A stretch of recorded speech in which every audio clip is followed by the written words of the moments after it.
And we are back with our Striker Tejas podcast. And can you believe this? We got a full crew again. Of course, man. Important week for USL, for Texas, for San Antonio FC. And I'm going to end with San Antonio FC on the introductions today. I'm going to go all the way far to the west. My friend Joe Rodriguez, how was your weekend? Hey, what's going on, guys? Good weekend out here in the borderland. All good, all systems go. Prediction came. I was wrong on my prediction, but still, San Antonio is looking good going into the final. Can't wait to talk about all things that were last weekend and what's going to come up here in the all important USL Championship. No, sounds good. Sounds good. Let's go all the way down south on I 35, all the way past San Antonio, almost in McAllen, almost in Mexico, on our way to Monterrey. My dear friend, Edson Ochoa. How's it going, everybody? Roberto, Jonathan, Joe. It's great to be back. Unfortunately, I was not able to make last week, and I decided not to make a prediction because I did not want people to complain saying that I jinxed them, just like I jinxed Oakland Roots last week against San Antonio. But great to be back. It's going to be a very historic week uh, for not only San Antonio USL soccer, but also for Texas USL soccer in general. I believe it is the first time a Texas team has made a USL championship final. So we'll love to talk about that. Yeah, well, we got to tell you guys, if you're listening to this and you were upset that Edson was not with us, we were also upset because he didn't tell us he wouldn't show up. And we were trying to get a hold of him and we couldn't do it. You had us So we worried there, decided to bro. go on with the podcast without him. But okay, we'll excuse him just because we love the smile and we love the hat. By the way, what's the hat today? Same thing, Daniel Suarez 99, 99 hat. All right. Actually, the shirt's different this week, celebrating Joey Logano's NASCAR championship. Right. Sounds good. Sounds good. This is a multi-sport podcast, but we're really here to talk about USL. So let's go to the golden city of USL at this point, right? How are things down there in San Antonio, my dear friend Jonathan Check?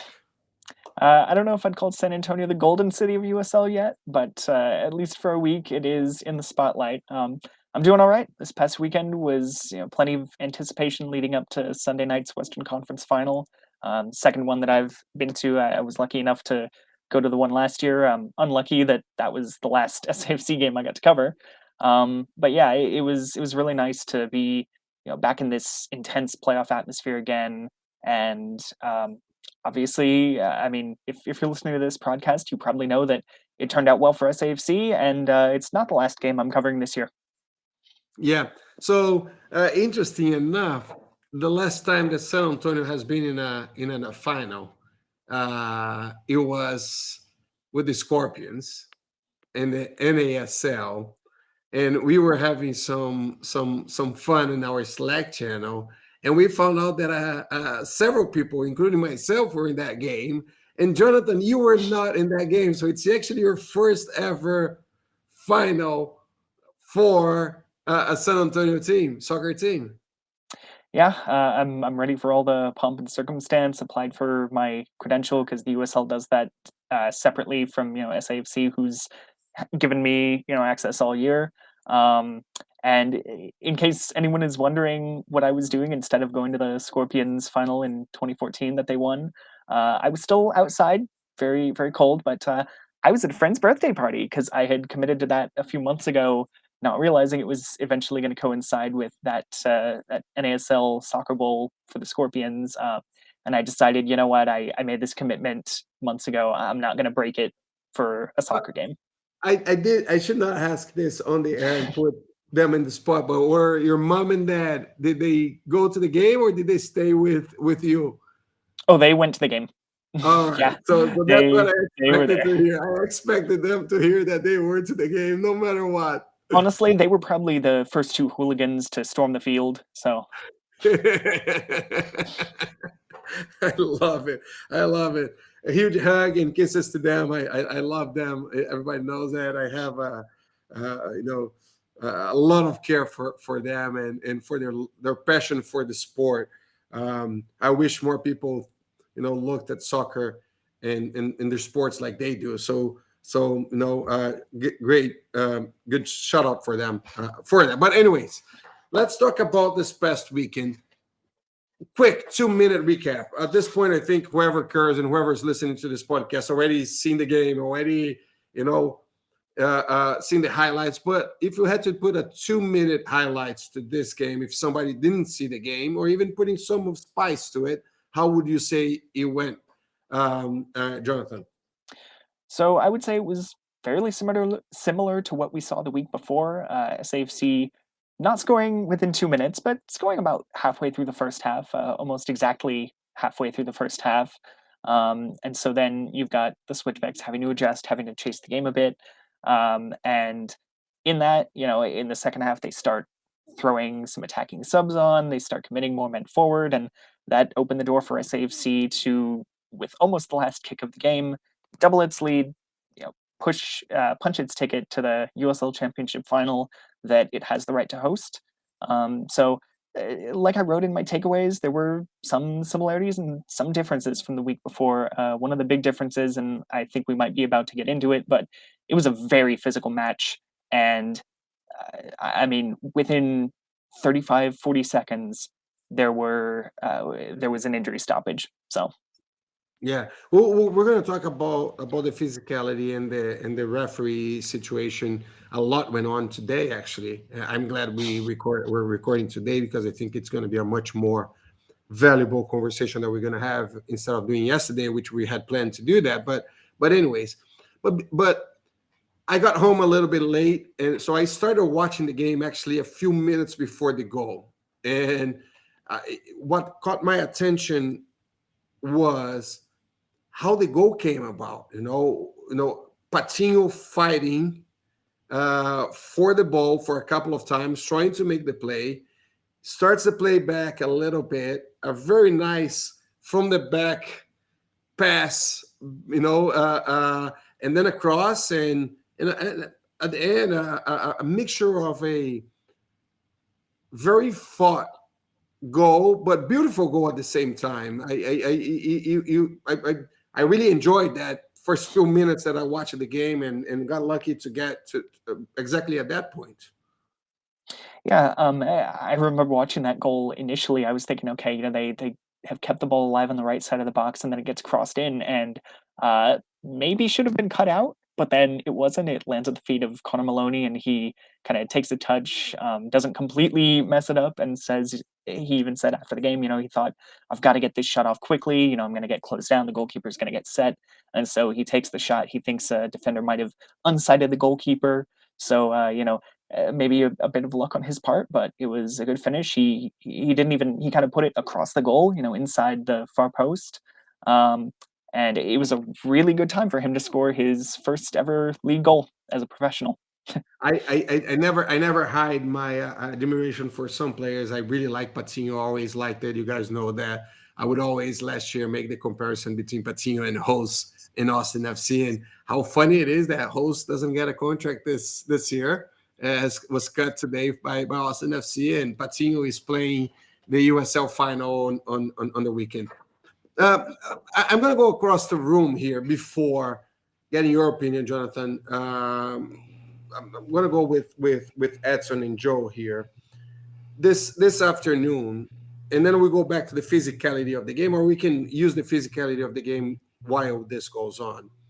This afternoon, Colorado Springs Switchbacks, they sent a note, an official note, very interesting way to do it, which I think he was smart in a way, right? Complaining about the referee situation, not just in this game, but they go beyond, they go across America, right? They say this is the missing piece of soccer being good, complaining about some of the plays, which I already expressed my opinion. I think there are 2 plays out of the 3 that they're really complaining about that are clear PKs for me. There's no question, and would have changed it, of course, the game. I'm glad it didn't, in a way.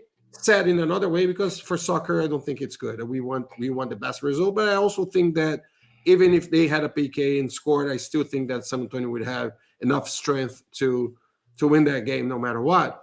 But Edson and Joe, two questions for you guys. So first of all, if you've seen those plays, how do you feel about them?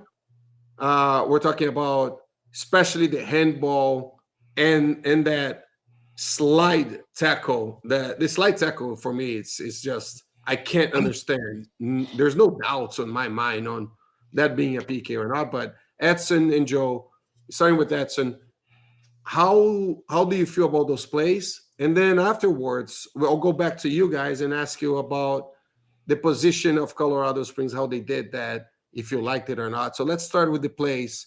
Did you see the plays, Edson? I saw, yes, I saw the one I recognize or that I remember the most is the handball. To me, it is definitely a PK. In other leagues, they have taken, and in fact, I think the rule in FIFA in general, correct by E5 in general, correct me if I'm wrong, is that now there is no thinking of, oh, was it intentional or was it not intentional? Now the rule says a handball is a handball if it's in an unnatural position inside the box. If it's outside your natural and space of the body, it's a PK. Correct. That's Correct. It. And there is no doubt from watching the replay that there was contact with the arm by the San Antonio defender. To me, that was a PK.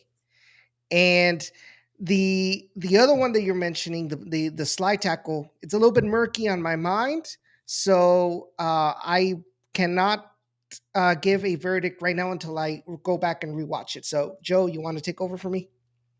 No, I'm of the same opinion as Edson. But the thing with the handball is, and this is where the argument that Colorado presents, although they've done it in a very poor way, and we'll talk about that right now. That's where their argument holds water as far as, I mean, it was blatant for a referee not to see that.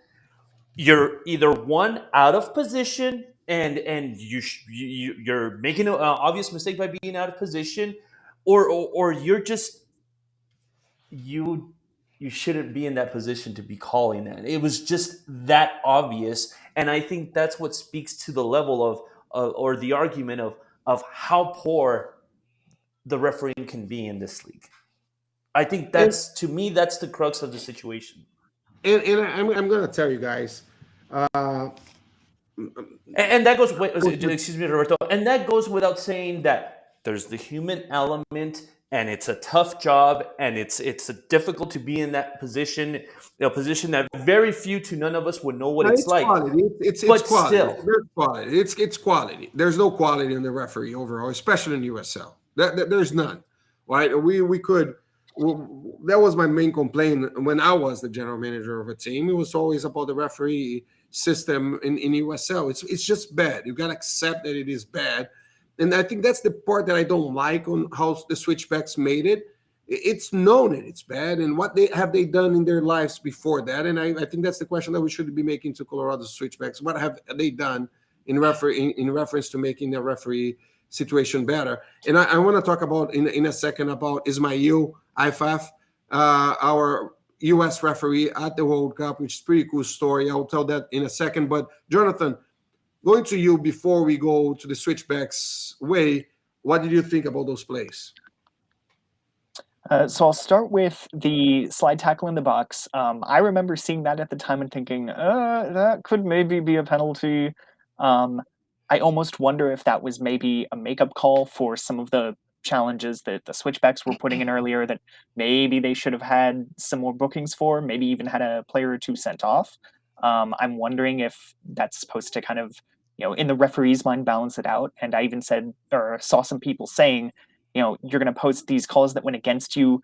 but not the ones that maybe, the referee missed that Went in would have favor of been. you. Yeah. And so I think with the slide tackle again, I thought at the time, that might be a penalty, but looking back, maybe it was a makeup. The handball, I don't even recall seeing it on Saturday night. I don't know if they just didn't show the replay or I wasn't looking or what. But if I'm not, I think the problem with any handball call is that we don't know what the hell the rule is anymore. It seems like the handball rule and the laws change every Changes 6 all the months. time, at this and it point. does. It does. So It does. I think it's kind of just dead to me, handball calls anymore. And I also kind of try and operate on a principle of like, how much does it actually change it? If I'm not mistaken, because I think I saw it at least once earlier, it bounces off the underside of his arm and then back down. So to me, that kind of would almost be beneficial for the switchbacks. Because it's No, staying because in front of the goal, it's staying in the box, it's not bouncing up into the air farther. but it bounced. It completely changed the direction of the ball towards Jordan Farr. Yeah, And- but it doesn't matter where he goes. It matters If that it is a handball, No, right?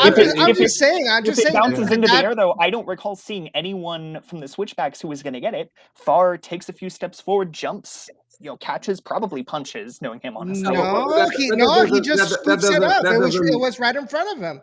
That doesn't cancel the handball. No, what I'm saying, but what I'm saying is the like violation. it negates there was what the Jonathan was violation of- trying. It negates what Jonathan was trying to say right now about it. The ball clearly gets deflected towards Farr, so there is no such thing like, oh, well, that could have benefited the Colorado. No, that directly benefited San Antonio because it made it easier for Jordan Farr to just get it instead of it going towards another switchbacks attacker. But again, I only saw that one once or twice today, but it looks like something where, yes, it deflects to him, he easily catches it, but if Tainer's arm isn't there, it bounces up, and he could probably still jump forward, punch it out. But to your point, Jonathan, and I think that's important, right?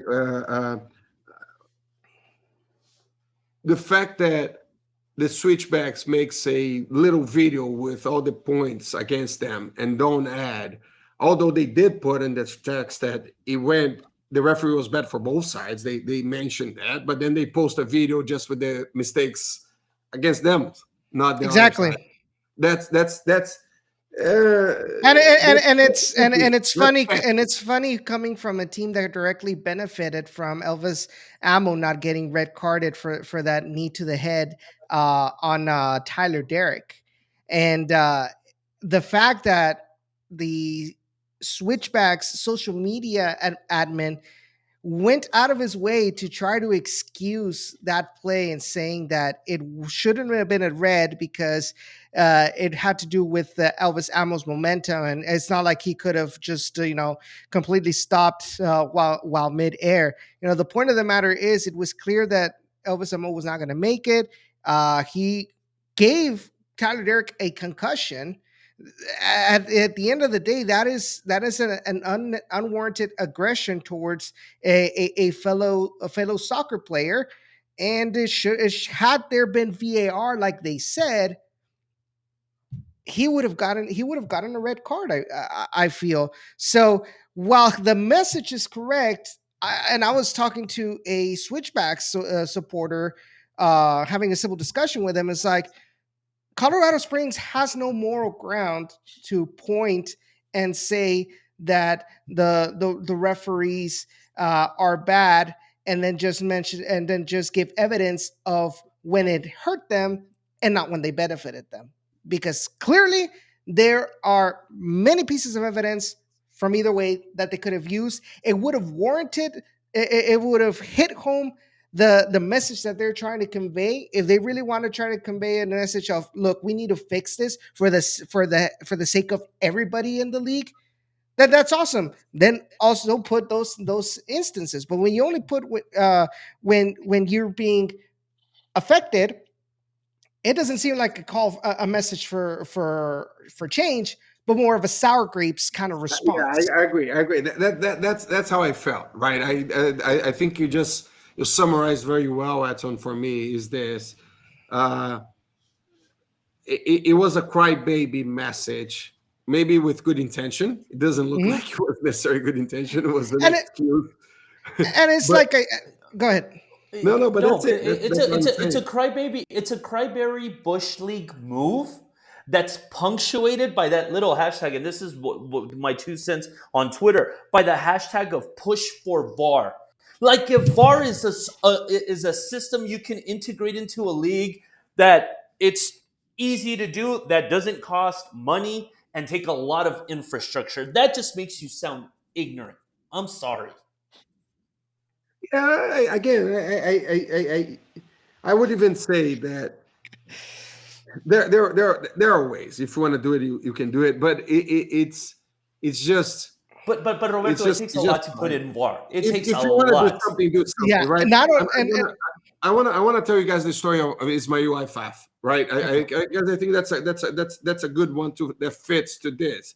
If you want to change, go make changes, right? So Ismail, I'm also the vice president of Austin Men's Soccer Association, which is the men's league here in Austin. And Ismail was a player for our league, all his life or for a long period of time. And he used to hate the referees. He thought the referees were bad. He said they're bad. We need better referees. And talking to a friend one day, he said, there's only one way that I can make the referees better. I am going to be a referee. He went there. He started, did his training, got his certification. He started refereeing. He's going to the World Cup for the second time. Has done Olympic Games, has done all these things. And the guy went there and changed the game. He literally changed the game, made the game better by acting, not just by posting things on social media to try to look good. And I think that's a difference between doing things because you really want to make things better or doing things just. And honestly, the way that Colorado Springs Switchbacks have been handling the situation, it clearly shows that they're going for the latter, and it's kind of like, oh, pity me, and you could just see it by the way that they're interacting with the fans that are tweeting at them, and it's very immature way. Like I just saw right now that Forward Madison from USL League One did kind of like a parody of their statement. I don't know if you guys have seen it. I posted it in the chat. Tulsa just did one too. FC Tulsa, And it was like one. it was like we would like to apologize not just to our fans but to the fans of the USL League One for our cow pooping on the field one time during the season. Yada yada yada. And then Colorado Springs, they just respond like, "Oh, why didn't you tag us?" Or like, so it, like can't even tag us. It's like a very immature way that really takes away from your message rather than people saying, you know what, you're right. Let's try to make a way to do it. And it's like how many hours ago was that, Edson? That was at least 3 hours ago, easily, right? That was the what? The first tweet. That was 5 hours ago, I think. Okay, yeah. And right now, an hour ago, FC Tulsa just did the same thing, mocking them too. And what I was trying to get right now is like I was telling the Colorado Switchbacks fan, is like, if their intention really was to make a change, there are ways to do it. Do it behind closed doors, when you have your meeting with every other team owner or general manager of the USL, because they're the ones that can make the change. Us as fans, what can we do? Not just that. They could even have put a note out, but they didn't need to be funny, putting the note, trying to be funny in a way, right? And it takes away, right? It definitely ended up feeling as a marketing Roberto, I'll disagree with you, Roberto. I think it is a fair. I want to say it again, guys, just to make it clear here. I think the complaint is a fair complaint. The referees are bad. That's a fact, right? But like we're saying, there are ways and ways to do it. But Roberto, I'll even disagree with you. I don't think they were trying to be funny. I think that was a wholehearted message from them. Yeah. Mm-hmm. When I'm saying you're trying to be funny, because in the sense that you're going away from the traditional way to do it. Like, that's the point, Roberto. That's where they messed up. It's not funny. It's extremely poor judgment on their behalf. But that's it. That's what I'm saying. Extremely poor judgment on their behalf. And what the question I pose to all of you now is, number one, How bad is this front office going to get scolded and sanctioned and fined by the USL? Do you think it'll happen? And if so, how bad? No reason. No, that's not going to happen. There's not even on. I think There's if no, that was the case, they would have done that already. no, and there's no base for that. I don't think there's any base for that. If it was MLS, would be different, right? MLS has very strict restrict rules between the communication of the clubs. USL, it's a more free market, if I may. I don't think there's anything that can be done by that. But anyways, I actually think we were talking too much about the losing team. We should be talking more about the final that's going to go on in Texas, in San Antonio, because San Antonio was and is, as of now, the best team in USL as of today, right? The best record, the best, and it's hosting the final for the first time. My traditional question to you, Jonathan: how comfortable are you with this game? I mean, it's Louisville. You can't be comfortable with them.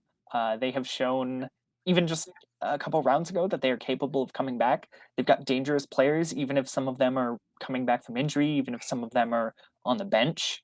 And there's also just a winning pedigree for them. You know, I was saying before we started recording tonight, for SAFC, this is their first ever USL Championship final.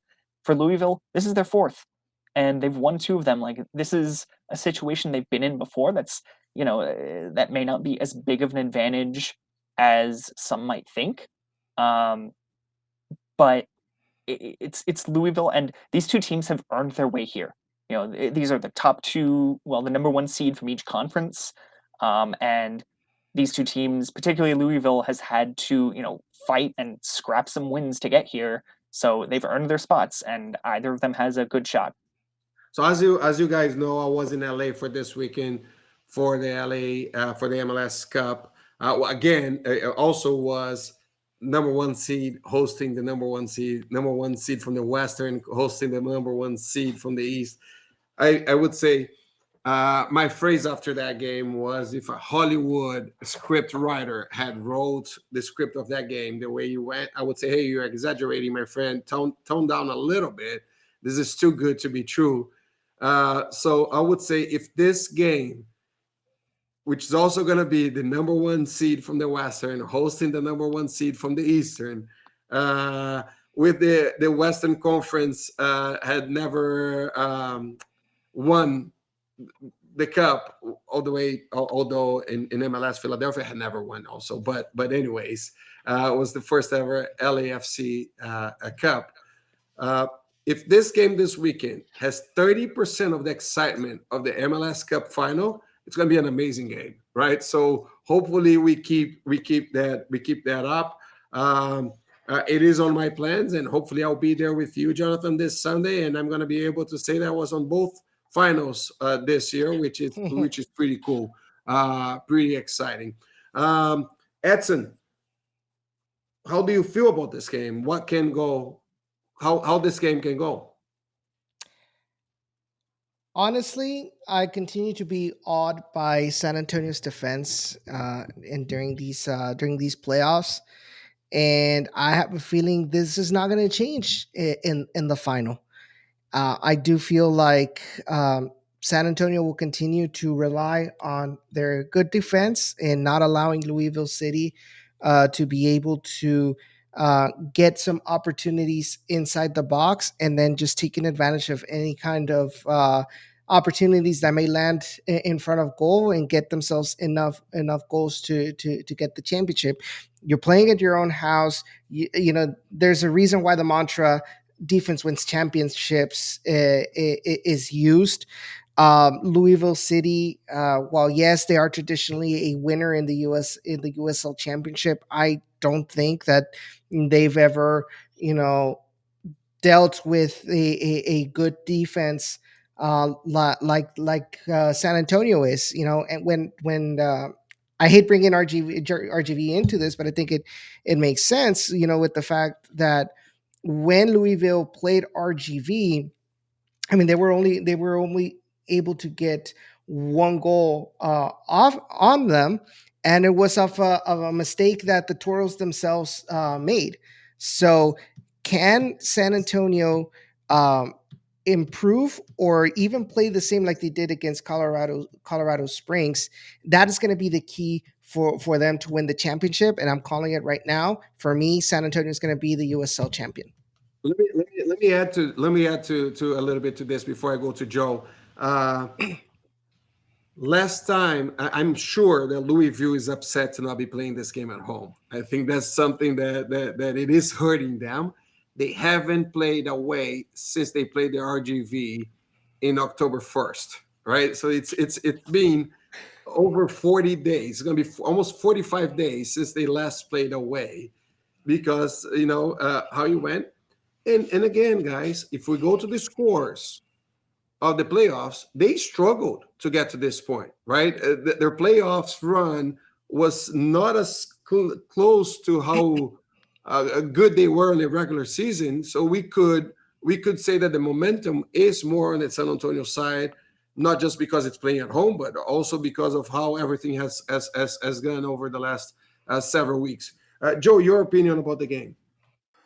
No, excellent final coming up here this weekend. I agree with everything that you guys have been saying so far, as these teams being deserving of being in this position to play for the championship. And I'm pretty sure the people over in league headquarters are also happy to be seeing this matchup, because I think it's going to showcase a very, very good match. And the only thing that I have to add on here is I like your point, Roberto, about Louisville not playing away in a very long time. And I also want to say, and I know Jonathan has over the course of this season has added to this podcast by breaking down the numbers as far as the situations. I guess how competitive and how difficult one conference has been as opposed to the Eastern Conference. So, when you talk about the body of work over the regular course of the season, aside from the fact that San Antonio accumulated more points, therefore they deserve to get the home match, I think the overall body of work that San Antonio has done has been more impressive simply by the quality of opponent. So hopefully that in itself That's it. I will was going to help. say that they got more. San Antonio has more points in a more difficult conference and than and and Louisville and, had. and what not just calling it more